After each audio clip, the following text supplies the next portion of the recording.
See how I'm taking a long time to get this adjusted and get set? You too. You take a long time to get prepared before you do it. You don't just do this. That's why you have big arms. The setup for all this shit is as important as a squat, your bench. Just because it's arms, you don't just go through the motions. Making sure everything in your back is nice and even. Oh, that feels even. Now I'm gonna start with my elbows pushing, then my wrist. Now the weight's gonna come up.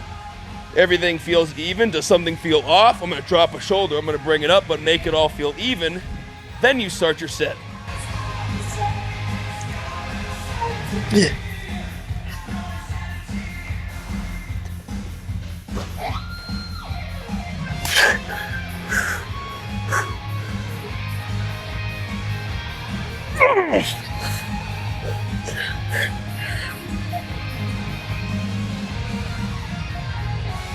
Oh, yeah, more.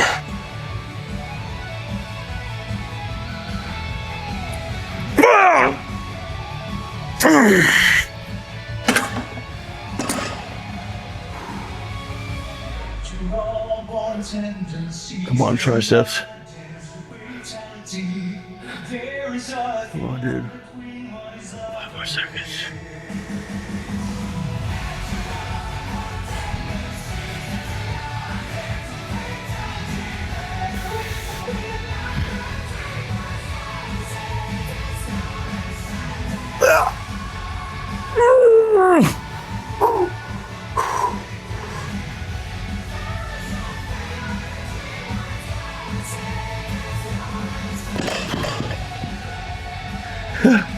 Oh no!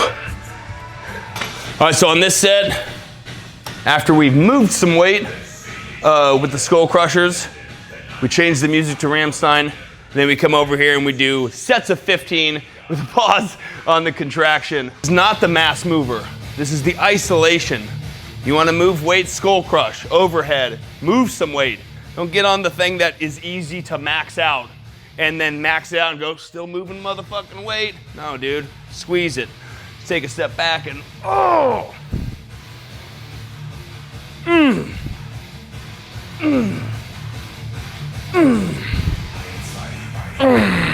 2, 3, 4, 5, 1, 2, 3, 4.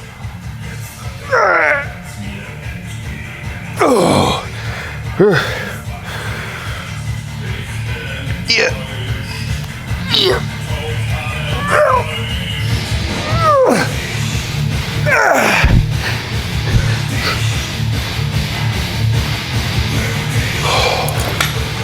Definitely on the stance back.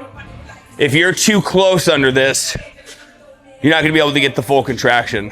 Take a step back, so when you pull down, it's not just pulling up, it's pulling away. So you get the full range of motion stimulus instead of being over the top and right there. So I like to go back a little bit. Gets a little bit more back engagement, a little bit more tricep, or not a little bit of triceps. Oh man, I hope my triceps don't take over. That's what we're doing, bitch. But you get back like this and you retract. Your back's now working, right? Rear delts are now fired a little bit. You'll probably do this type of form and go, well, I kind of feel that in my upper back. Well, hope it doesn't grow big and hope it doesn't develop, you know what I mean? Lock that shit in and get the hard contraction on this, which you don't get on other movements. You don't get a full stretch on this. You need to be doing an overhead movement for a full stretch. So really focus on that bottom squeeze as much as you can. If you can't feel a max like tricep lockout and squeeze, you need to connect or you're gonna be missing out on growth.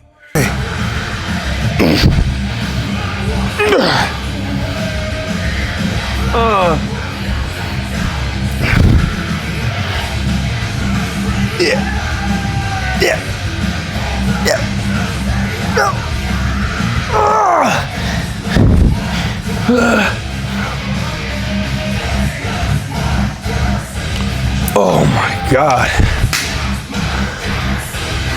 That's what's fun about hitting the big boy movement at the end as well, where it's like, I mean, I'm sure we've trained arms before. You get up to over 100 pounds easy with them dumbbells eventually.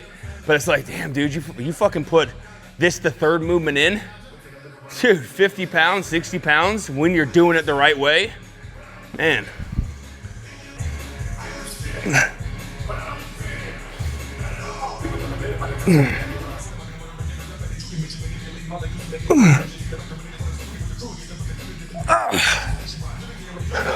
On these, the more your elbows are just driving your shoulders down, it's like the what was it that we were just talking about?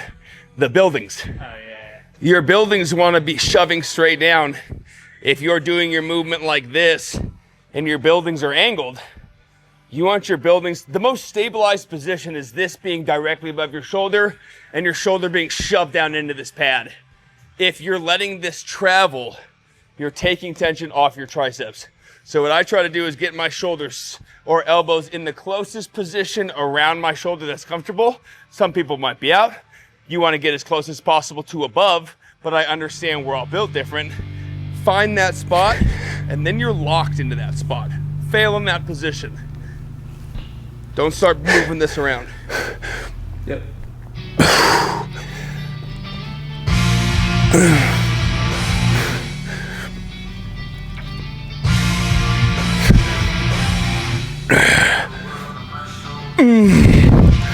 The weight of the world on my shoulders.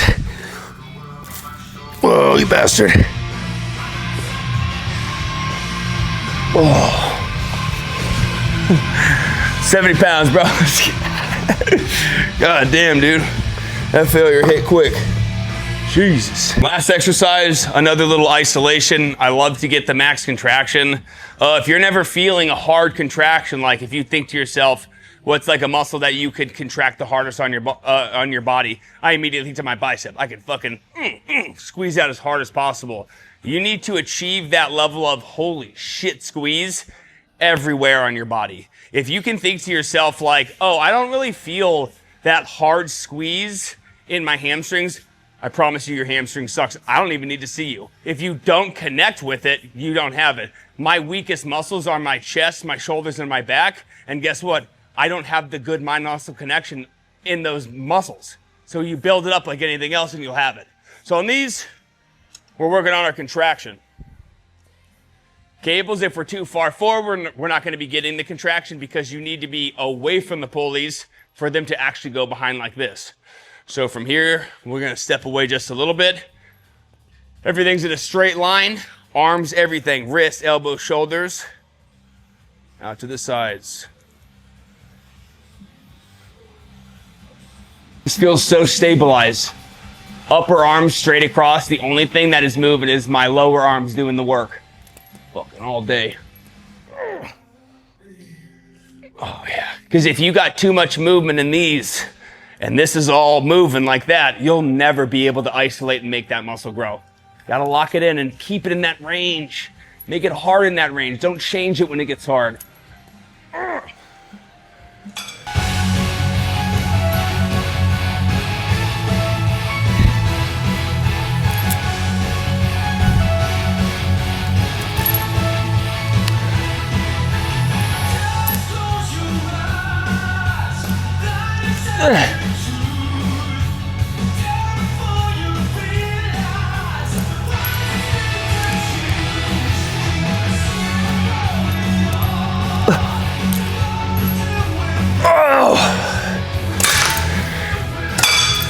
God damn.